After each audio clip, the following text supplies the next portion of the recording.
Hello बच्चों, today we are going to discuss our class 7th mathematics worksheet 21. Date is 8 December 2020 and topic is symmetry, that is linear symmetry. तो आज हम discuss करेंगे हमारी linear symmetry.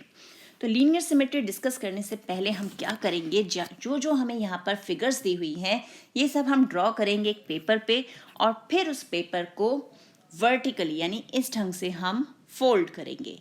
तो जब आप फोल्ड करते हो तो आपको क्या दिखेगा कि कुछ शेप्स में एक पार्ट दूसरे पार्ट को टोटली कवर कर लेगा और कहीं वो कवर नहीं कर पाएगा. तो जिस भी शेप में, जैसे हमारी यहाँ ये हाफ पार्ट दूसरे हाफ पार्ट को कवर कर लेगा, तो ये जो शेप है ये हमारी सिमेट्रिक शेप होती है, इसे हम बोलते हैं सिमेट्री. सिमिलरली इस पॉइंट में अगर हम यहाँ इसे फोल्ड करें तो क्या ये इसे कवर कर पाएगा? ये तो इस ढंग से आएगा, यानी ये इसे कम्प्लीटली कवर नहीं कर पा रहा, तो ये सिमेट्रिक नहीं है. ये बटरफ्लाई जब इसे हाफ ऐसे हम फोल्ड करेंगे तो ये भी कवर कर लेगी, यानी ये भी सिमेट्री है. यहाँ पे भी, यहाँ सिमेट्री फोर्थ फिगर में सिमेट्री है, नो यहाँ सिमेट्री नहीं है. स्माइली फेस, यहाँ सिमेट्री है, यस. और ये हार्ट शेप, वेरी गुड, इसमें भी सिमेट्री है. So, if a figure can be folded or divided into halves so that the two halves match exactly, then such a figure is called symmetric figure. And the line along which it was folded is called line of symmetry. जो हमारे ये dotted line जो हमें यहाँ पे दिखाई गई है ना, ये सारी हैं क्या? line of symmetry. So, dotted lines represent line of symmetry. तो एक एक्टिविटी और कर सकते हैं हम, जो हम करते भी हैं जब हम डिज़ाइंस बनाते हैं. क्या करते हैं हम? पेपर लेते हैं, उसे हाफ फोल्ड कर लेते हैं. फोल्ड करने के बाद एक साइड पर हमें दो हाफ मिले ना, हम एक हाफ पे जो कलर है उसके कुछ ड्रॉप्स डालते हैं और फिर दूसरे हाफ को उस पर प्रेस कर देते हैं. जैसे ही हम प्रेस करके उसे खोलते हैं तो हमें दो सिमेट्रिक पैटर्न मिलते हैं दोनों साइड पे. तो ये है हमारा सिमेट्री. और जो जिस लाइन पे हमने पेपर को अपने फोल्ड किया था, this is called line of symmetry. तो ये एक्टिविटी भी है और मैथ्स भी है ना. इसी तरह हमारे पास हैं कुछ इंग्लिश अल्फ़ाबेट्स. जैसे ए है, ए को अगर हम वर्टिकली ऐसे फोल्ड करें तो हमें 2 इक्वल पार्ट्स मिल जाते हैं. और एच में हम उसे चाहे वर्टिकली फोल्ड करें चाहे हॉरिजॉन्टली फोल्ड करें, हमें दोनों ही केस में इक्वल पार्ट्स मिलते हैं जो एक दूसरे को कवर कर लेते हैं. तो इट मीन्स ए जो हमारा अल्फ़ाबेट है, there is only one line of symmetry, and in case of H we have 2 lines of symmetry. तो यानी लाइन्स ऑफ सिमेट्री का मतलब ऐसे सारे पार्ट लाइन्स जिन लाइन्स पे हम जब फिगर को फोल्ड करें तो एक हाफ दूसरे हाफ को टोटली कवर कर ले. अब है हमारे पास एक टेबल जिसे हमें कंप्लीट करना है. तो क्या है हमारे पास टेबल में? हमें एक शेप दी हुई है, हमें बताना उसमें number of line of symmetry कितने हैं, और ये है हमारी फिगर. सबसे पहले स्केलिंग ट्रायंगल. स्केलिंग ट्रायंगल यानी कोई भी साइड इक्वल नहीं. तो अब हम चाहे इसे वर्टिकली हॉरिजॉन्टली कैसे भी डिवाइड करें, किसी भी केस में एक हाफ दूसरे हाफ को कवर नहीं करेगा, यानी कोई भी पार्ट दूसरे पार्ट को कवर नहीं करेगा. It means no line of symmetry या zero line of symmetry. Isosceles triangle यानी 2 साइड्स आर सेम. तो ये साइड इक्वल है और ये साइड इक्वल है. तो अगर हम इसे इस लाइन के अकॉर्डिंग, मतलब इस लाइन के अलोंग हम इसे फोल्ड करेंगे तो एक पार्ट दूसरे पार्ट को पूरा कवर कर लेगा, यानी we have one line of symmetry in this case. Now regular pentagon. Regular pentagon means all the 5 sides are equal. तो जहाँ हमारे रेगुलर ये पॉलीगन होते हैं, रेगुलर पॉलीगन जो भी होंगे, तो जितनी उनकी साइड्स होती हैं उतनी ही उनकी लाइन ऑफ सिमेट्री होती है. फॉर एग्जांपल अब ये रेगुलर पेंटागन है तो हमारे पास कितनी लाइन ऑफ सिमेट्री आ गई? 1, यानी ऐसे भी फोल्ड कर सकते हैं.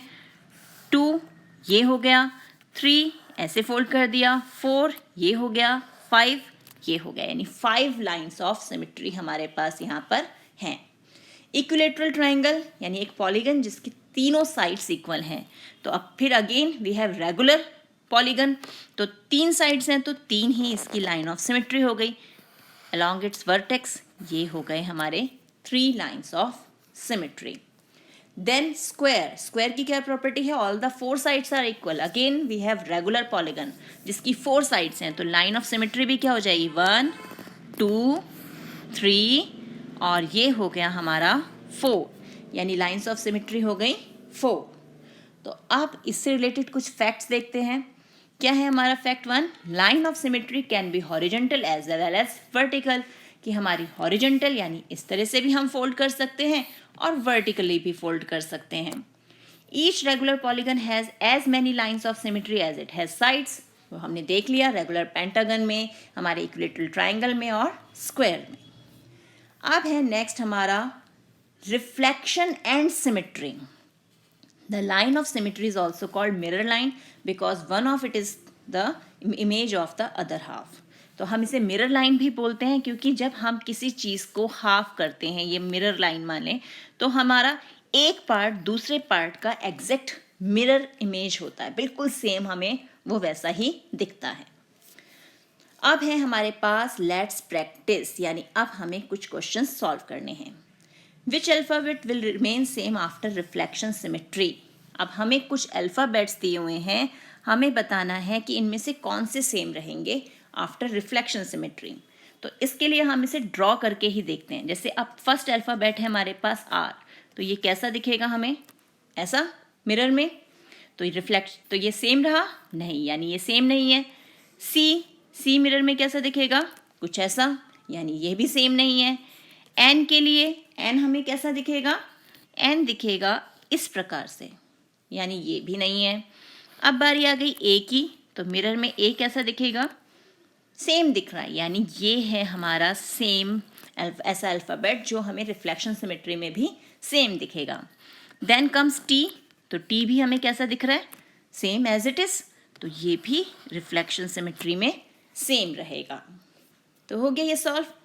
नेक्स्ट है हमारे पास draw a figure having an infinite number of lines of symmetry, यानी एक ऐसी फिगर जिसमें बहुत सारे लाइंस ऑफ सिमेट्री हो. तो ऐसी कौन सी फिगर हो सकती है, इट इज़ अवर सर्कल, क्योंकि सर्कल हमारे पास, अब देखें इसे, 1 हो गए 2 हाफ्स में, 2 3 4 5 6 7 8 और अभी तो बहुत सारी लाइंस हम खींच सकते हैं. यानी कौन सी हमारी फिगर ऐसी है जिसमें infinite number of lines of symmetry है, it is our circle. So question 3 is how many lines of symmetry do the following have. तो फर्स्ट है हमारी फिगर अ पैरेललोग्राम. आप पैरेललोग्राम में देखें, सबसे पहले पैरेललोग्राम ड्रॉ कर लेते हैं. पैरेललोग्राम हमारा हो गया कुछ इस ढंग का. अब हम यहाँ पर देखें, अगर हम इसे ऐसे डिवाइड करेंगे तो क्या ये पार्ट इस पार्ट को पूरा ढक लेगा, नो, नहीं हो पाएगा. अगर हम इसे ऐसे करें तो क्या ऊपर वाला पार्ट नीचे वाले को कवर कर पाएगा, तो भी नहीं हो पाएगा. यानी यहाँ पर हमारे पास कोई भी लाइन ऑफ सिमेट्री नहीं है. तो यहाँ पर हो गया हमारा जीरो लाइन ऑफ सिमेट्री या नो लाइन ऑफ सिमेट्री भी हम लिख सकते हैं. नेक्स्ट है रेगुलर हेक्सागन. हेक्सागन रेगुलर यानी 6 साइड्स वाला, 6 इक्वल साइड वाला हमारा पॉलीगन. और हमें पता है जो भी हमारा रेगुलर पॉलीगन होता है उसकी जितनी साइड्स हैं उतनी ही उसके लाइंस ऑफ सिमेट्री होती है. तो 6 sides means 6 lines of symmetry. Then comes alphabet X. अब ये है हमारा एक्स. अब एक्स को डिवाइड करें, हम इसे ऐसे डिवाइड करेंगे तो 2 इक्वल पार्ट्स मिलेंगे और वर्टिकली डिवाइड करेंगे तो भी 2 इक्वल पार्ट्स मिलेंगे. इट मीन्स अल्फाबेट एक्स की कितनी हो गई हमारी लाइंस ऑफ सिमेट्री, 2. तो है ना इजी. तो इसी टाइप के और क्वेश्चंस की प्रैक्टिस कीजिए अपनी एनसीईआरटी बुक से. मिलते हैं एक और वीडियो में, तब तक keep practicing and enjoy math.